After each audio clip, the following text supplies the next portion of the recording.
നമസ്കാരം. V D Satheesan എന്ന മുഖ്യമന്ത്രിയെക്കുറിച്ചല്ല, നേതാവിനെക്കുറിച്ച് നമ്മൾ പ്രത്യേകിച്ച് പറയേണ്ട കാര്യമൊന്നുമില്ല. അദ്ദേഹത്തെ കേൾക്കുന്നവർക്കൊക്കെ വലിയ ആദരവും ബഹുമാനവും തോന്നും. ഒരു ചോദ്യമുണ്ടായാൽ ആ ചോദ്യത്തെ എങ്ങനെ കൈകാര്യം ചെയ്യണം, ഏത് തരത്തിൽ അതിനുത്തരം പറയണം എന്ന് ആരും പറഞ്ഞു കൊടുക്കേണ്ടതില്ല. കയ്യിലൊരു പേപ്പർ കഷ്ണം പോലും ഇല്ലാതാണ് നിയമസഭയിൽ പോലും അദ്ദേഹം മറുപടി പറയുന്നത്. അത് നിയമസഭയുമായി ബന്ധപ്പെട്ട ഒരു ചോദ്യത്തിന് ഉത്തരമാകാം, അല്ലെങ്കിൽ ഏതെങ്കിലും ഒരു ചരിത്രത്തെക്കുറിച്ചുള്ള സംവാദമാകാം. അത്ര തിട്ടമാണ് വി ഡി സതീശൻ എന്ന നേതാവിന്. എല്ലാ തലമുറയിലും പെട്ടവർ അദ്ദേഹത്തിൻ്റെ ആരാധകരാകുന്നു. ഓരോ തവണ മാധ്യമങ്ങളെ കാണുമ്പോഴും വി ഡി സതീശൻ കൂടുതൽ കൂടുതൽ ഉയരത്തിലേക്ക് നീങ്ങുന്നു. മന്ത്രിസഭാ യോഗത്തിന് ശേഷം പിണറായി വിജയൻ അവസാനിപ്പിച്ച പത്രസമ്മേളനം തിരിച്ചു കൊണ്ടുവരുന്നു. ഓരോ പത്രസമ്മേളനത്തിലും കുറിക്കുകൊള്ളുന്ന ഉത്തരങ്ങൾ പറയുന്നു, കയ്യടി നേടുന്നു. ഒരുപക്ഷെ വാർത്താ ചാനലുകളുടെ ഏറ്റവും റേറ്റിംഗ് ഉള്ള പരിപാടിയായി ഞൊടിയിടയിൽ വി ഡി സതീശൻ്റെ പത്രസമ്മേളനം മാറുന്നു. ചില പരാതികളും പരിഭവങ്ങളുമൊക്കെ അദ്ദേഹത്തോടും അദ്ദേഹത്തിനുമുണ്ടെങ്കിലും അദ്ദേഹം സംസാരിക്കുന്നത് കേൾക്കാൻ രാഷ്ട്രീയ എതിരാളികൾക്ക് പോലും ആവേശമാണ്. എങ്ങനെയാണ് എതിരാളികളെ പൂർണ്ണമായും അടിച്ചമർത്തുന്നത് എന്നതിന് തെളിവായി മാറി കഴിഞ്ഞ നിയമസഭാ സമ്മേളനത്തിൽ ധവളപത്രവുമായി ബന്ധപ്പെട്ട ചർച്ചകൾ. ഒടുവിൽ ഒരു വിധത്തിൽ പ്രതിപക്ഷ നേതാവ് പിണറായി വിജയനും മുൻ ധനകാര്യമന്ത്രിയായ കെ എൻ ബാലഗോപാലും തലയുരുകയായിരുന്നു. അതിനിടയിൽ ചില പരാതികൾ ഉണ്ടാകുന്നു. അദ്ദേഹം എവിടെ ചെന്നാലും ചാനലുകൾ അദ്ദേഹത്തിന് പിന്നാലെ നടക്കുന്നെന്ന് പരാതിയാണ്. ഈ ഒരാഴ്ച നമ്മൾ നോക്കിയാൽ അതൊക്കെ അവസാനിച്ചതുപോലെ കാണാം. അദ്ദേഹം പലതവണ ചാനലുകളിൽ പ്രത്യക്ഷപ്പെടുന്നില്ല. ചാനലുകൾ അദ്ദേഹത്തിന് പിന്നാലെ നടന്ന് ശല്യം ചെയ്യുന്നില്ല. അദ്ദേഹം ഒരുപാട് പത്രസമ്മേളനങ്ങളും നടത്തുന്നില്ല. ചെറിയ ഇടവേളയ്ക്ക് ശേഷം അദ്ദേഹം നടത്തിയ പത്രസമ്മേളനം ഇന്നലെ മന്ത്രിസഭാ യോഗത്തിന് ശേഷമാണ്. ആ പത്രസമ്മേളനത്തിൽ കാര്യമായ ഒന്നും അദ്ദേഹത്തിന് പറയാനുണ്ടായിരുന്നില്ല. കാരണം ഇതൊരു മന്ത്രിസഭാ യോഗമാണ്. വലിയ ആവേശമൊക്കെ പിന്നിട്ട് കഴിഞ്ഞിരിക്കുന്നു. അതുകൊണ്ട് തന്നെ കൂടുതലൊന്നും ഇനി പറയാനില്ല എന്നതാണ് വാസ്തവം. സാധാരണഗതിക്ക് വളരെ ബോറനാവേണ്ട ഒരു പത്രസമ്മേളനമാണ്. ഏതെങ്കിലും ഒരു കാര്യത്തിൽ കൃത്യമായ ഉത്തരമോ കൃത്യമായ വിശദീകരണമോ കൊടുക്കേണ്ട സാഹചര്യമില്ല. ആകെ ഇന്നലത്തെ മന്ത്രിസഭാ യോഗത്തെക്കുറിച്ച് പറയാനുള്ള ഏറ്റവും പ്രധാനപ്പെട്ട കാര്യം KSRTC ബസ്സിലെ സൗജന്യ യാത്രയെക്കുറിച്ചാണ്. അത് നടപ്പിലാക്കുമെന്ന് പ്രഖ്യാപിക്കുന്നു. എന്നാൽ നേരത്തെ പറഞ്ഞതുപോലെ അല്ല. നേരത്തെ പറഞ്ഞത് KSRTC ബസ്സിൽ സൗജന്യ യാത്ര എന്നതിനർത്ഥം എല്ലാ KSRTC ബസ്സിലും സൗജന്യ യാത്ര എന്നാണ്. എന്നാൽ അത് ഓർഡിനറി ബസ്സുകളിൽ മാത്രമാണെന്ന് പറയുന്നു. അതിനുവേണ്ടിയുള്ള പണം മുടക്കിനെ കുറിച്ച് പറയുന്നു. സ്വാഭാവികമായും ഇത് വഞ്ചനയല്ലേ എന്ന ചോദ്യവുമായി മാധ്യമങ്ങൾ എത്തുന്നു. അദ്ദേഹം അതിന് വിശദമായ മറുപടി പറയുന്നു. എന്ത് വഞ്ചന? എങ്ങനെയാണ് സൗജന്യം കൊടുക്കുന്നത് വഞ്ചനയാവുന്നത്? കാരണം നിങ്ങൾ ഇന്ദിരാഗാന്ധി പറയുന്ന സമയത്തോ പ്രചാരണം നടത്തുന്ന സമയത്തോ ഇത്തരം കാര്യം പറയില്ല. മാത്രമല്ല താങ്കളടക്കം കേരളത്തിലെ സാമ്പത്തിക അവസ്ഥ നന്നായി പഠിച്ച ആളുകളാണെന്നല്ല പറഞ്ഞു നടന്നിരുന്നത്. അപ്പോൾ ഇത് അന്ന് ഇതേക്കുറിച്ച് ഒരു ചിന്തയില്ലാതാണ്. പ്രത്യേകിച്ച് ഈ മലപ്പുറം ജില്ലയിലെ എല്ലാ ഓർഡിനറി ബസ്സും town to town, Tirur, Malappuram, Manjeri എല്ലാം. ഇത് 2-3 പ്രാവശ്യം ഇതേ ചോദ്യം തന്നെ 3 പേര് ചോദിച്ചിട്ട് ഞാൻ നല്ല ഭംഗിയായിട്ട് മറുപടി പറഞ്ഞതാണ്. അത് പഠിച്ച് അതിനുള്ള ഓൾട്ടർനേറ്റീവ് സംവിധാനം ഏർപ്പെടുത്തുന്നു. പിന്നെ വഞ്ചന എന്നൊക്കെയുള്ള വാക്ക് ആളുകൾക്ക്, സ്ത്രീകൾക്ക് KSRTCയിൽ സൗജന്യ യാത്ര ഓർഡിനറി ബസ്സുകളിൽ അനുവദിക്കാനുള്ളൊരു സ്കീം 800 കോടി രൂപയോളം വരുന്നൊരു ബാധ്യതയുള്ള ഒരു സ്കീം പ്രഖ്യാപിച്ചിട്ട് വഞ്ചന എന്ന് പറയുകയാണെങ്കിൽ താങ്കൾ പ്രതിനിധാനം ചെയ്യുന്ന സ്ഥാപനത്തിൻ്റെ അഭിപ്രായമായിട്ട് അത് നാളെ എഴുതിക്കോ, സ്ത്രീകളെ വഞ്ചിച്ചു എന്ന് പറഞ്ഞു. അല്ലാതെ ഞാൻ വേറെ അഭിപ്രായം അതിനെക്കുറിച്ച് പറയുന്നില്ല. പക്ഷെ ആ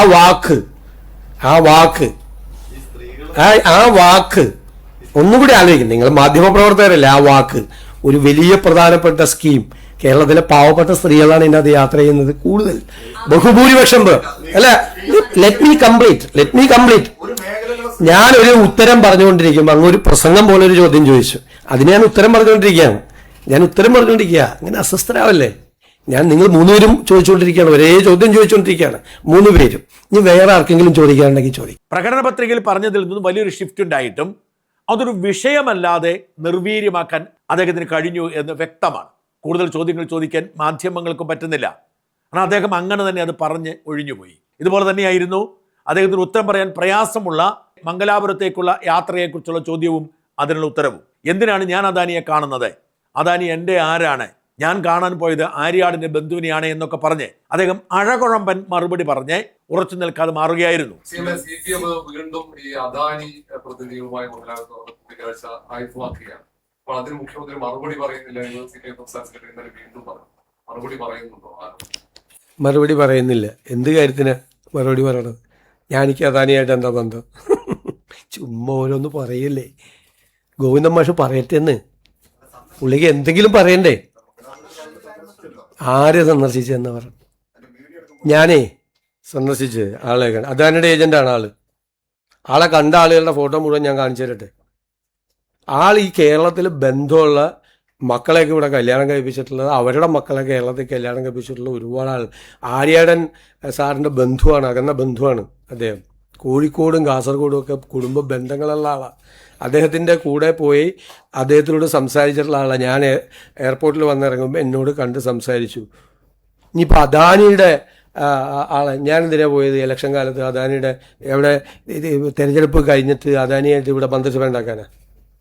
എന്തുവായി പറയുന്നത്? വാസ്തവത്തിൽ ഈ മറുപടിയിൽ വി ഡി സതീശന് അതൃപ്തി വ്യക്തമാണ്. അദ്ദേഹത്തിന് കൃത്യമായി വിശദീകരിക്കാൻ പോലും കഴിയുന്നില്ല. പക്ഷെ എന്നിട്ടും അവിടെ പിടിച്ച് അദ്ദേഹത്തെ കൊളുത്തിയിടാൻ മാധ്യമപ്രവർത്തകർക്കും കഴിയുന്നില്ല. അതാണ് അദ്ദേഹത്തിന്റെ വൈദഗ്ധ്യം. അങ്ങനെ അദ്ദേഹം വഴുതി മാറി എന്ന് പറയേണ്ടി വരും. അതേസമയം കൊള്ളേണ്ടടുത്ത് കൊള്ളിച്ചും പരിഹസിക്കേണ്ടടുത്ത് പരിഹസിച്ചും വികാരഭരിതനാവേണ്ടടുത്ത് വികാരഭരിതനായും ഒക്കെ വി ഡി സതീശൻ ആ പത്രസമ്മേളനം ബോറാക്കാതെ കാത്തു. നോക്കൂ, പത്രസമ്മേളനത്തിന്റെ തുടക്കത്തിൽ പത്രക്കാരുടെ ഒരു ചോദ്യമാണ്, ഈ ഓൺലൈൻ മാധ്യമങ്ങളെ പ്രത്യേകിച്ച് ഇൻഫ്ലുവൻസർമാരെ യൂട്യൂബർമാരെ നിയന്ത്രിക്കണ്ടേ? ചോദ്യമുണ്ടാവാൻ കാരണം സലീം കുമാറിന്റെ വീട്ടിൽ വെച്ച് അദ്ദേഹത്തിന്റെ മകൻ പൊട്ടിത്തെറിച്ചതുമായി ബന്ധപ്പെട്ടാണ്. ആ ചോദ്യത്തിന് അദ്ദേഹം പറയുന്ന ഉത്തരം ശ്രദ്ധിക്കണം. അങ്ങനെ നിയമം വഴി തടയേണ്ടതല്ല. അവിടെ സംഭവിച്ച കാര്യങ്ങളെക്കുറിച്ച് വിശദീകരിക്കുക മാത്രമല്ല, സലിം കുമാറിനെ മോശക്കാരനാക്കി ചിത്രീകരിച്ച CPM സഖാക്കളുടെ കാപട്യം തുറന്നു കാട്ടുകയും ചെയ്തു. വാസ്തവത്തിൽ വി ഡി സതീശനെ കുഴപ്പത്തിലാക്കാനുള്ള ഉദ്ദേശം ഇടത് പത്രക്കാർക്കാണ്. അവരിലേക്ക് അദ്ദേഹം ഈ മുന കൊണ്ടുവരികയാണ്. ആരാണ് ഇത് ചെയ്തത് എന്ന് ചോദിച്ച് വളരെ വൈകാരികമായി ആ വിഷയത്തെ അദ്ദേഹം അവസാനിപ്പിക്കുകയാണ്. ഇതൊക്കെ നിയമം കൊണ്ട് നിയന്ത്രിക്കേണ്ട ഒരു കാര്യങ്ങളല്ല. ഞാൻ തന്നെ വളരെ ദേഷ്യപ്പെട്ട് അവരോട് സംസാരിച്ചു. കാരണം ഈ ഓണർ കൊടുക്കാൻ പോലീസിന് പറ്റുന്നില്ല, കുടുംബാംഗങ്ങൾക്ക് അവരുടെ കർമ്മങ്ങൾ ചെയ്യാൻ അവരെ അനുവദിക്കുന്നില്ല. വല്ലാത്തൊരു സ്ഥിതിയായിരുന്നു. അപ്പോൾ ഞാനാണ് ആദ്യം അതിനോട് പ്രതികരിച്ചത്, നിങ്ങൾ മാറി നിൽക്കണം, കുടുംബത്തിന് ഈ കർമ്മങ്ങൾ ചെയ്യാൻ അവരെ അനുവദിക്കണം എന്ന് പറഞ്ഞത്. അതുമാത്രമല്ലല്ലോ, സലീം കുമാർ രോഗബാധിതനായി കിടക്കുമ്പോൾ സോഷ്യൽ മീഡിയയിൽ വലിയൊരു അറ്റാക്ക് നടന്നു. ചത്തുകൂടെ എന്നാണ് ചോദിച്ചത്. എന്താണ് ആ മനുഷ്യൻ ചെയ്ത തെറ്റ്? മരിച്ചു കഴിഞ്ഞിട്ടും വളരെ മോശമായ രീതിയിലുള്ള സോഷ്യൽ മീഡിയ പ്രചരണം നടന്നു. ഇത് നമ്മുടെ കേരളത്തിലാണോ ഇത് നടക്കുന്നത്? ദേശീയ അവാർഡ് നേടിയ ഒരു നടനാണ്, മലയാളികളെ കുടുകൂടെ ചിരിപ്പിച്ച ഒരു നടനാണ്. എല്ലാവർക്കും ഇഷ്ടമുള്ള ഒരാളെ കുറിച്ച് എന്തും സോഷ്യൽ മീഡിയയിൽ പ്രചരണം നടത്താമോ? ചത്തുകൂടെ എന്നാണ് ചോദിച്ചത്. സുഖമില്ലാതെ ഒരാൾ കിടക്കുമ്പോൾ. ഇതാണ് നമ്മുടെ കേരളം. ആരാണ് ഇതിന്റെ പുറകിൽ? ഈ ക്യാമ്പയിന്റെ പുറകിൽ? എല്ലാവർക്കും രാഷ്ട്രീയമുണ്ട്. കലാകാരന്മാർക്കും സാംസ്കാരിക പ്രവർത്തകർക്കൊക്കെ ഒരുപാട് ആളുകൾക്ക് രാഷ്ട്രീയമുണ്ട് ഇവിടെ. ഒരുപാട് പേർക്ക് അവരുടെ രാഷ്ട്രീയത്തിന്റെ പേരിൽ ഒരാൾ സുഖമില്ലാതെ വെന്റിലേറ്ററിൽ മരണത്തോട് മല്ലടിച്ച് കിടക്കുമ്പോൾ നടത്തിയൊരു ക്യാമ്പയിൻ ഉണ്ടല്ലോ, ഇത് നമ്മുടെ കേരളത്തിന് യോജിച്ചതല്ലത്. കേരളം അത് തിരിച്ചറിയും. ഇത് ചെയ്യുന്ന ആളുകൾ അത് മനസ്സിലാക്കണം. ഇതാണ് വി ഡി സതീശന്റെ മിടുക്ക്.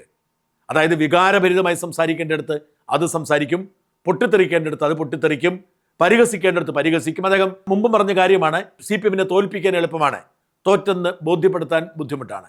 തോമസ് ഐസക്കിന്റെ നിലപാടിനൊക്കെ കിഫ്ബി AI ആയതിനെ കുറിച്ചൊക്കെ അദ്ദേഹം പറഞ്ഞതാണ്. എന്നാൽ അദ്ദേഹം പറയുകയാണ്, AI ഞങ്ങൾ ഉപയോഗിക്കും, അതിനാണ് ഞങ്ങളെ തെരഞ്ഞെടുത്തിരിക്കുന്നത്.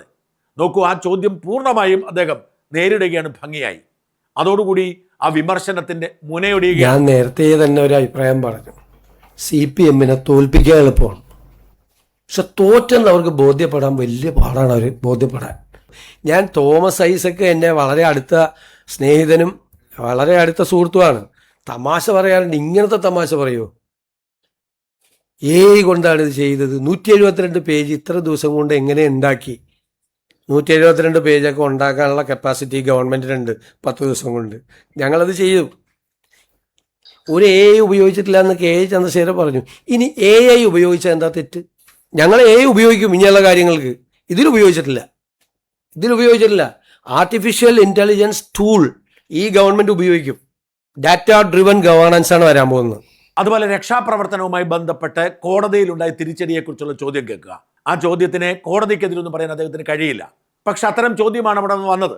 ഒരാൾ ചോദിക്കുന്നു, ഇതിൽ ഇരയായ ആലപ്പുഴ MLA പ്രതികരിച്ചത് ഈ കോടതിയിൽ നിന്നും ഒരു നീതിയും കിട്ടുകയില്ല എന്നാണല്ലോ, അത് തന്നെയാണ് സർക്കാരിന്റെ നിലപാടുമെന്നാണ് ചോദ്യം. അദ്ദേഹം പറയുന്നു, സർക്കാരിന് കോടതിക്കെതിരെ നിലപാടെടുക്കാൻ പറ്റുമോ?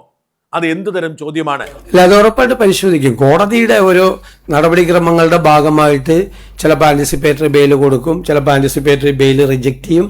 അത് കോടതിയുടെ ദൈനംദിന നടപടിക്രമങ്ങളുടെ ഭാഗമായിട്ടാണ്. അത് എന്തുകൊണ്ടാണ് അങ്ങനെ സംഭവിച്ചത് എന്ന് പരിശോധിക്കും തീർച്ചയായിട്ടും.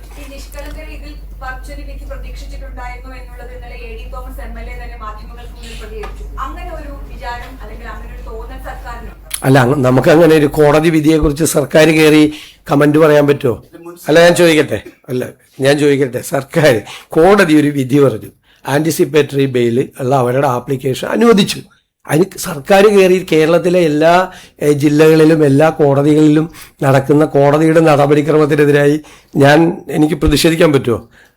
അതിനെക്കുറിച്ച് കമന്റ് പറയാൻ പറ്റില്ല. അതൊരു കോടതിയുടെ നടപടിക്രമത്തിന്റെ ഭാഗമായിട്ടാണ്. വേറെ ഓപ്ഷൻ ഗവൺമെന്റിന്റെ അകത്തുണ്ട്, ഓപ്ഷൻ ഉണ്ട്, അതെല്ലാം പരിശോധിക്കും. ഞാൻ പറഞ്ഞു വരുന്നത്, ഒരു പത്രസമ്മേളനം പ്രത്യേകിച്ചൊന്നും പറയാനില്ലെങ്കിൽ കൂടി വാക്ചാതുരി കൊണ്ട് എങ്ങനെ ഭംഗിയാക്കാം എന്ന് വി ഡി സതീശൻ തെളിയിച്ചതാണ്. മാത്രമല്ല, ഒരുപാട് ചെറിയ തിരുത്തുകൾ വരുത്തി വരുന്നു. ഇപ്പോൾ പുറത്തു വരുന്ന വാർത്ത കിഫ്ബിയിൽ അദ്ദേഹം വരുത്താൻ പോകുന്ന തിരുത്തലാണ്. കിഫ്ബിയിലെ 2 പ്രധാന വരുമാന മാർഗങ്ങൾ, ഒന്ന് വാഹന സെസ് വരുന്നു എന്നതാണ്, രണ്ടാമത്തത് ഇന്ധന സെസ് 1 ലിറ്ററിന് 1 രൂപ എന്നതാണ്. എത്ര രൂപയാണ് ഈ 2 സെസ്സും വഴി കിട്ടിയത് എന്നതിനെക്കുറിച്ച് ധാരണയില്ല. വാഹന സെസ്സിനെ കുറിച്ച് പറയുന്നത് ഒരു വർഷം ഏതാണ്ട് 3600 കോടി രൂപ നേരിട്ട് കിഫ്ബിയുടെ അക്കൗണ്ടിലേക്ക് എത്തിയെന്നാണ്. ഒരു വർഷം ഏതാണ്ട് 30,000 കോടിയോളം വാഹന സെസ് വഴി മാത്രം കിഫ്ബിയിലെത്തി. ഇന്ധന സെസ്സിനെ കുറിച്ച് കണക്കൊന്നുമില്ല, കോടികൾ എത്തിയിട്ടുണ്ടാവാം. നേരിട്ട് കിഫ്ബിയുടെ അക്കൗണ്ടിലേക്ക് എത്തുന്നു, അത് ഓഡിറ്റിങ്ങിന് പോലും വിധേയമല്ല.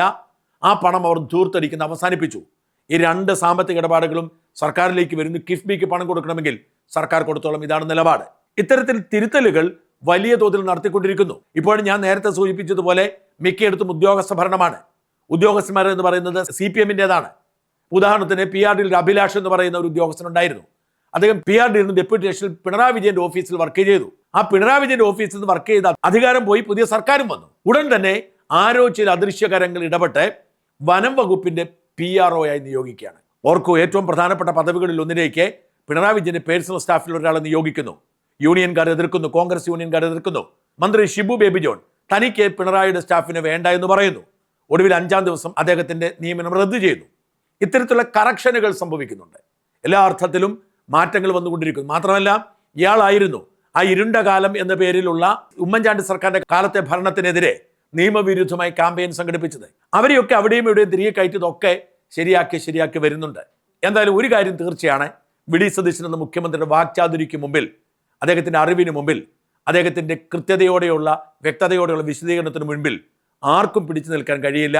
പ്രതിപക്ഷത്തിന് വരാൻ പോകുന്ന 5 വർഷത്തെ ജീവിതം ശോകമായിരിക്കും.